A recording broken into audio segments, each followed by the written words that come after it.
Bem que nos acompanha pelas redes sociais.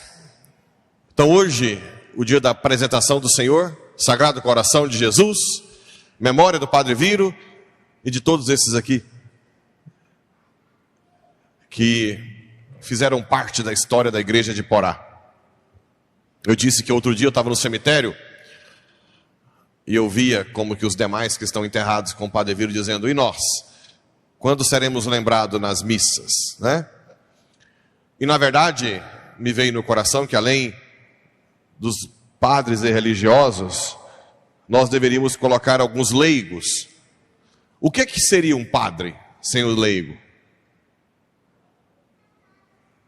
Um zero à esquerda é muito.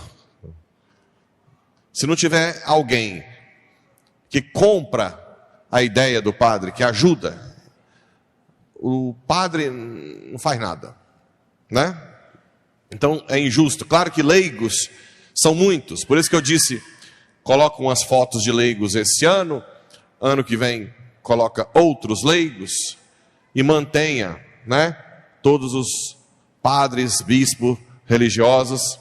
Depois no final eu posso falar o nome dos que foram colocados aqui, para que vocês rezem. E esse banner pode ficar o final de semana, tem adoração aqui todos os dias. Então quem quiser na hora da adoração vir aqui e adotar alguém para rezar, seria muito bom. Nós não podemos perder, seria muita ingratidão nós não rezarmos pelas almas que deram a vida à igreja de Iporá, né? Alguns aqui, bispo Dom Stanislau também, a nível diocesano. E por que nós estamos honrando? Porque justamente na carta aos Hebreus explica como é que Deus salva a humanidade. Deus não salva a humanidade com um poder sobrenatural isolado. Ele poderia rapidamente nos salvar, mas ele quis se encarnar. Por quê? Para viver cada coisa humana. Em Cristo existem duas naturezas, não é isso? E as duas estão juntas pela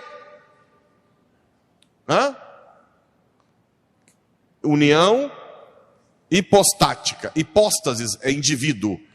União é, no mesmo indivíduo tem duas naturezas, a humana e a divina. Então como é que Jesus redimiu o mundo? Tudo que entrava em contato com o corpo de Jesus, pelos sentidos, era redimido na natureza divina que ele tinha. Então a gestação, toda a gestação foi redimida. O parto, a infância, a amamentação, o só, a adolescência, o trabalho como carpinteiro, provavelmente o estudo, que ele aprendeu o aramaico, o hebraico, as escrituras, tudo que entrava em contato com o corpo de Jesus era redimido com a sua natureza humana, divina. Depois, a perseguição que nós sofremos foi redimida, porque ele foi perseguido, caluniado, cuspes, flagelado. Todo o nosso sofrimento foi redimido. Qual foi a última coisa que ele redimiu? O que nós temos mais medo? A morte. Quando a morte entrou em contato com a natureza divina, foi a última coisa que ele redimiu. Ou seja, Jesus é a prova que Deus nos ama por dentro. Ele não quis nos salvar por fora. Ele leva em consideração tudo que é humano. Por isso que existem, quando a igreja combateu essa questão de falar das imagens, não é só dos protestantes, não. Tiveram no século VIII os chamados iconoclastas, que eram contra as imagens. E a igreja combateu através do concílio e disse que como Cristo se encarnou, nós podemos usar tudo que é humano para levar em consideração ao divino. Tem muita gente que critica a imagem do Divino Pai Eterno, porque o Pai não tem corpo. Mas o Pai permitiu que o Filho se encarnasse. Não tem problema de fazer a imagem do homem mais velho como sendo o Pai. Ele entende a nossa necessidade, a nossa carência de algo visual. que se chama iconografia, que é parecido com o que foi pedido dos querubins na Arca da Aliança, ou que foi pedido na serpente de bronze. Isso não é idolatria. Não é idolatria. Isso é iconografia. Porque Cristo quis usar de tudo que é humano. Mas principalmente, o que Jesus fez na hora da sua missão pública? Chamou quem? 12 apóstolos. Jesus também não quis salvar a humanidade sozinho. Ele quis precisar de nós. Os padres da igreja dizem: Deus que nos criou sem nós, não nos salvará sem nós. Deus que nos criou sem nós, não nos salvará sem nós. Meus irmãos, vocês são imprescindíveis na salvação. Seja para os filhos de vocês, para os netos, seja no trabalho pastoral que vocês fazem na paróquia, seja nas orações que vocês fazem na adoração, o apostolado da oração, que hoje é a primeira sexta do mês do Sagrado Coração. Vocês não estão com essa fitinha de teatro. Vocês não colocam essa fita como teatro. Essa fita quer dizer o quê? Que vocês estão intercedendo pela paróquia, pelos paroquianos, pelos padres, pelas conversões. É uma missão que vocês colocam ao Sagrado Coração de Jesus. E ensina cada um a se reclinar no coração de Jesus, como São João fez, que está ali. Aquele que se reclinou.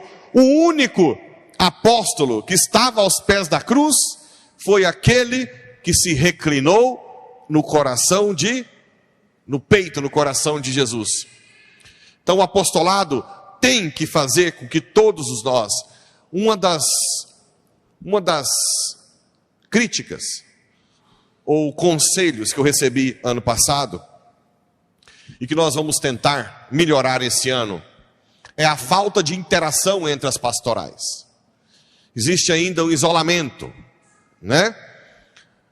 E nós vamos tentar fazer com que todos bebam de todas as pastorais. O dízimo não foi feito só para receber dinheiro, mas também para crescer na fé. Os ministros não foram feitos só para servir o altar. O canto não foi feito só para ficar aqui cantando. Todos nós estamos a caminho para a santidade. E nós precisamos interagir. Quando uma pastoral fizer um evento para o crescimento espiritual, não é só para aquela pastoral, é para todo mundo. Nós precisamos todos crescer na fé, na esperança e na caridade. E é por causa desse mandado de Jesus, de nós ajudarmos os outros a se converterem, que nós temos isso aqui hoje. Pessoas que deram a vida, muitos que vieram de longe, como o Padre Viro, que hoje é a data da morte, né? Tem quantos anos já?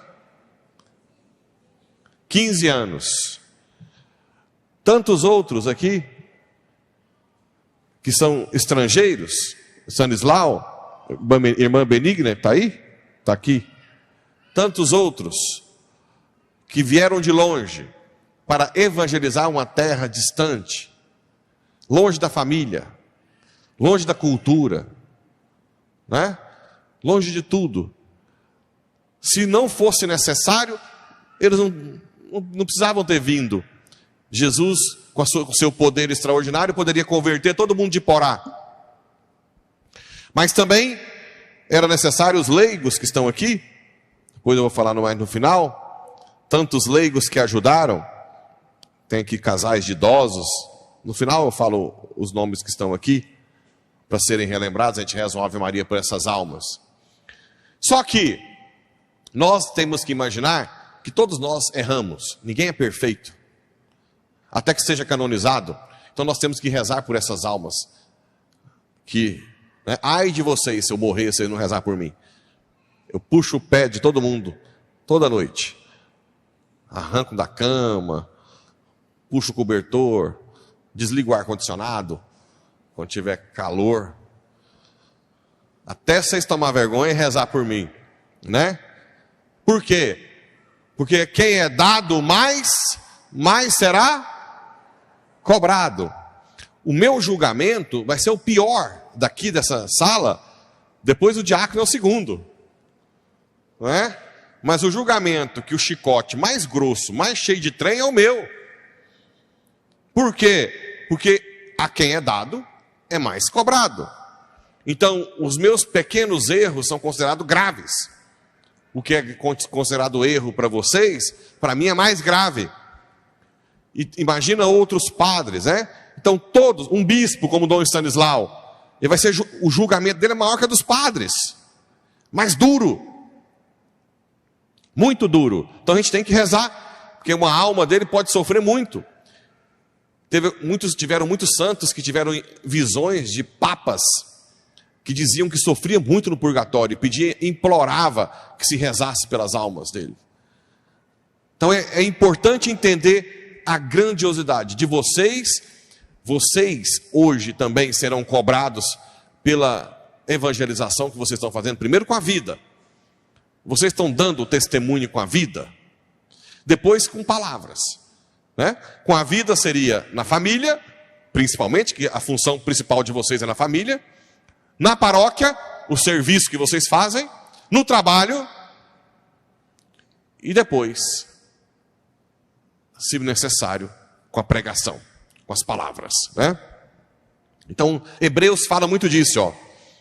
Por isso devia fazer-se em tudo semelhante aos irmãos, para se tornar um sumo sacerdote misericordioso e digno de confiança nas coisas referentes a Deus, a fim de expiar os pecados do povo. Pois tendo ele próprio sofrido ao ser tentado, é capaz de socorrer os que agora sofrem tentação. Jesus foi tentado no deserto pelo demônio. Passou fome, como nós. Não existe amor maior que esse. Deus não quis, apesar de poder nos salvar por fora, mas por dentro. Quanto mais você caminha com alguém, a pastoral da sobriedade, né? Vocês estão reunindo semanalmente com pessoas que às vezes não dão sinal de mudança. Mas vocês caminham. Um dia pode ser, isso é caminhar por dentro, não fica exigindo, muda de vida, não venha para cá bêbado. Não, vai caminhando, por dentro. É assim que Deus faz conosco, sempre fará. Bem, e vocês veem que José e Maria também cumpriram a lei. A lei dizia que o primogênito masculino deveria ser entregue a Deus e resgatado pelos par de rolinhas ou de pombas. Oferecia como resgate. O melhor que a gente tem, a gente oferece a Deus.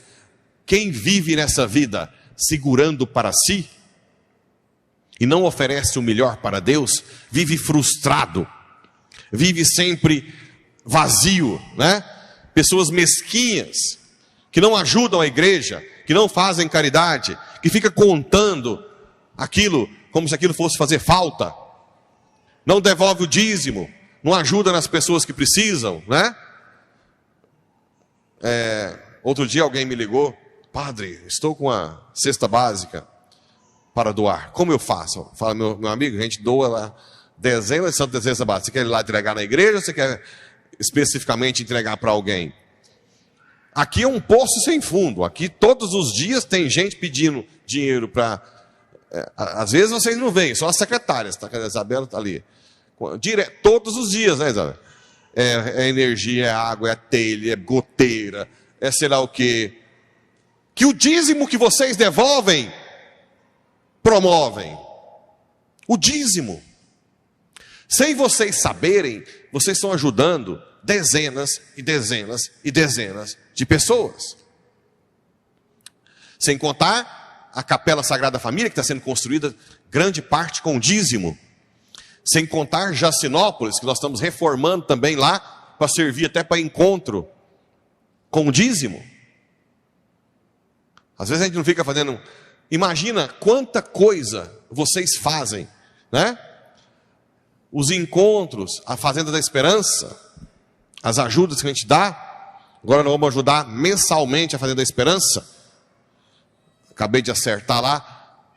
A gente vai dar um valor mensal para os que estão internados com o dízimo.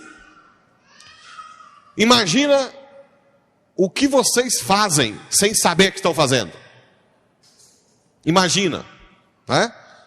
Imagina todos os eventos todos os eventos são bancados, grande parte, pelo dízimo. As pessoas que vêm, a comida que eles comem, o padre come também, as visitas que eu recebo, tudo. Então, é algo extraordinário. Você não pode reter. Por isso que Nossa Senhora logo entregou o primogênito. Não retenha nada para você. É pior. Abra o coração, né? Agora, essa semana até eu errei. Tinha achado que uma família lá em Paraúna tinha assumido uma reforma de uma capela que era mais de 1 milhão, mas foi a outra capela. Mas a reforma da capela vai ficar 150 mil reais. Uma família chegou, padre, essa reforma a nossa família vai fazer. Olha que bonito. Olha que bonito. Imagina o que uma família dessa não vai receber de graça do alto. É inimaginável. Inimaginável. Então, dê o primogênito, aquilo que você tem de melhor. Cumpra os mandamentos de Deus e mandamentos da igreja, que vocês nunca vão perder por isso. Eu conto para vocês que eu sempre tive dinheiro, que agora eu estou apertado, não foi? Esses dias saiu uma Bíblia da Biblioteca Católica com os padres da igreja. E eu olhei, era 1.000 e tanto. Falei, gente, eu não posso comprar essa Bíblia agora, que eu estou tão apertadinho, né? Isso não é... Para muita gente é normal, mas para mim não é. Eu nunca me restringia. Sempre tinha o dinheiro. E eu falei, tá bom, pai. Não posso. Tinha um casal de Rio Verde, que estava no Rio de Janeiro, e ganhou a Bíblia. E ele tirou uma foto e disse, olha o que ganhamos. O senhor quer uma? Eu falei, o quê? Eu falei, quero. Como se não bastasse, vieram de Rio Verde, só para entregar a Bíblia. E almoçaram, claro, né? Vieram para entregar a Bíblia. Está na minha mão, está ali em casa. Até os meninos quiseram, eu falei, eu não posso dar, porque foi um presente de Deus. Olha a providência. Olha a providência. Isso, antes, quando eu tinha dinheiro para tudo, eu não sabia que Deus me sustentava. Eu achava que era eu. Eu só ia saber se eu ficasse entrevado, né, de fralda. Aí eu ia ver que, na verdade, tudo vem de Deus, não vem de mim. A gente só vê quando a gente perde, que, na verdade, quem sustenta a gente é Deus. Eu nunca esqueci de um outro episódio. Antes de virar seminarista, eu fui resolver um problema no cartório, lá em Rianápolis, que é perto de Séries. E eu andava de carrão, era aquela Pajero Dakar, caríssima na época, top de linha. E eu fui no cartório, já decidido a largar tudo. E o cara do cartório tinha uma padaria do lado. E ele foi me mostrar a padaria, e ele me pegou algumas coisas que tem na padaria, aí ele pegou um pãozinho francês e me deu. Na hora que eu peguei o pão francês, eu falei, o que esse homem está me dando pão francês? Eu estava indo para Brasília. E eu coloquei o pão francês do lado do meu banco. E fui para Brasília. No meio do caminho, quando eu olhei para o pão, Deus começou a falar comigo. Eu pensei assim, por que esse cara me deu um pão francês? Ele viu que o carro que eu estava. Aí me veio, ele foi inspirado por Deus para dizer, você está iludido nessa redoma, mas quem te sustenta sou eu. Imagina um mínimo acidente no caminho, eu posso estar necessitado o resto da vida de alguém pôr comida na minha boca, não é? Não se iludam com o que está fora. Se você está com a conta bancária cheia, fazendas, não se iluda. Nós todos somos nada. Nada. Nada vezes nada, né? Então, às vezes tem gente que vem pedir opinião. Padre, eu estou querendo comprar uma Hilux. Eu posso? Não me interessa se você vai andar de Hilux, se não vai. Eu interesso o seu coração caridoso, né? Se precisar de Hilux, anda.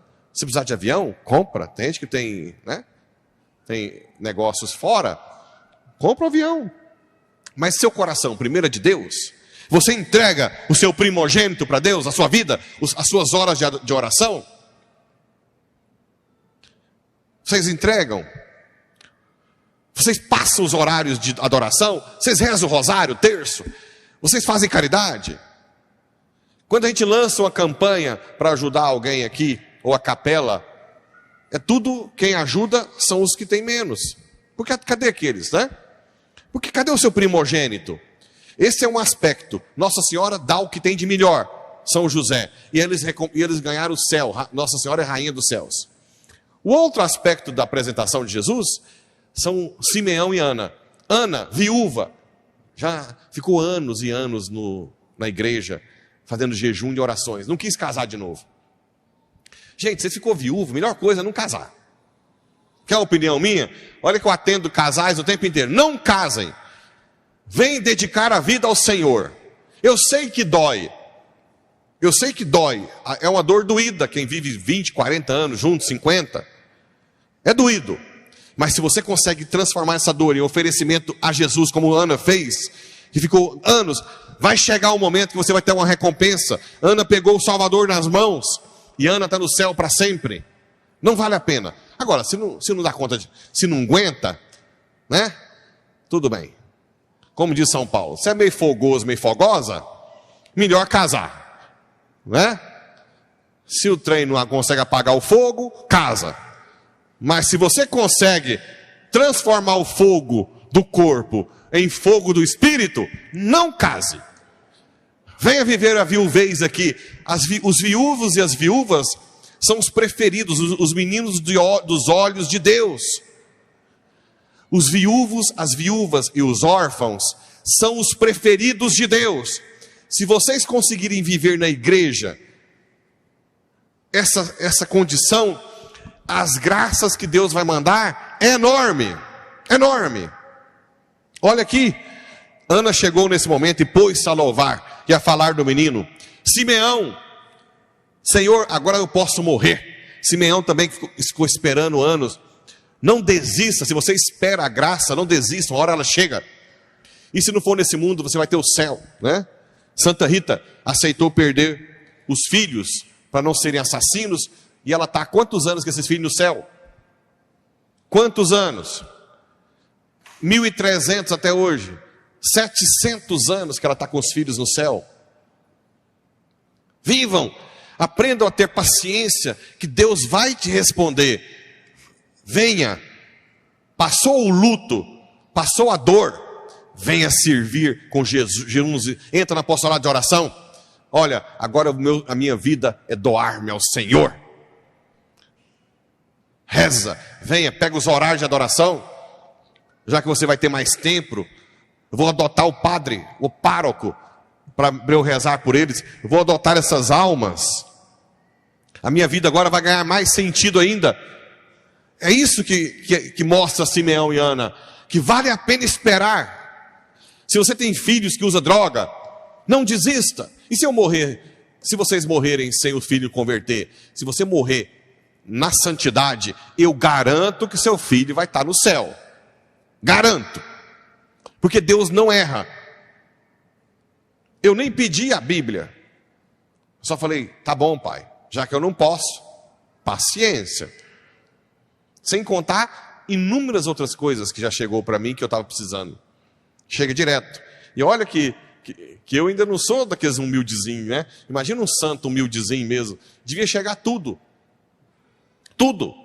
A providência de Deus não deixa faltar nada. Nada. Nada, vezes nada, vezes nada, vezes nada. Não tenham medo de se entregar, como esses deixaram sua pátria. Deixou de comer lá, o quê? Batata com carne para comer piqui no Goiás. Não é isso? E olha que na época, tem um padre Pedro aqui que foi assassinado, não é? Que padre Pedro? Esfaqueado. Hermógenes, José Bessamã, Galileu, tantos padres, ou alguns de fora, que resolveram dar a sua vida, né? Vale a pena. Depois a gente vai ver a honra que eles terão por terem se entregado completamente à vontade de Deus. Entreguem-se, vivam para Jesus, para Deus. Eu tenho certeza que assim como Simeão e Ana, vai chegar um momento que nós vamos regozijar de alegria, porque Deus não falta conosco. Entrega o que você tem de melhor para Deus. Entrega a sua vida, seus bens para Ele, seus filhos, seus netos. Entrega. Vocês vão ver o que Ele vai fazer com eles. Logo, logo, vocês vão estar numa alegria que ninguém mais tira. Assim seja.